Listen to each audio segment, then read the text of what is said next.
This is the Ford Racing Cold Air Intake Kit for the 2005 to 2009 Mustang V6. Hi, I'm Mike Wilson with AmericanMuscle.com. We're going to show you what kind of horsepower and torque numbers to expect when you combine this with a Bama Performance 93 octane race tune.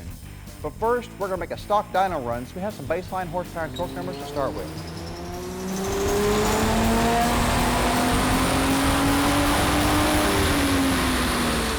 Stock, our 2005 V6 automatic put down 172 horsepower and 196 foot-pounds of torque.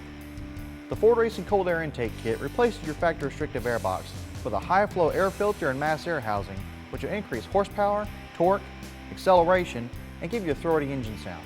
And with a Ford Racing logo proudly displayed, it'll increase the underhood appearance of your Mustang. Now we're going to install this cold air intake, which should take less than an hour and can be done with simple hand tools you have at home. Along with the cold air intake, we also install one of our 93 octane Bama race tunes.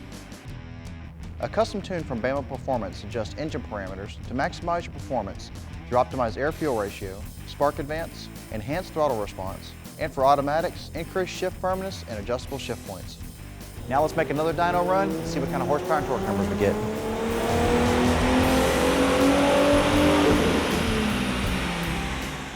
With the Ford Racing Cold Air Intake and a Bama Performance tune, our car put down 190 horsepower and 221 foot-pounds of torque, with seeing gains as high as 25 horsepower and 36 foot-pounds of torque throughout the curve. So we installed the Ford Racing Cold Air Intake Kit and a Bama Performance tune using simple hand tools all in under an hour's time, and picked up as much as 25 horsepower and 36 foot-pounds of torque.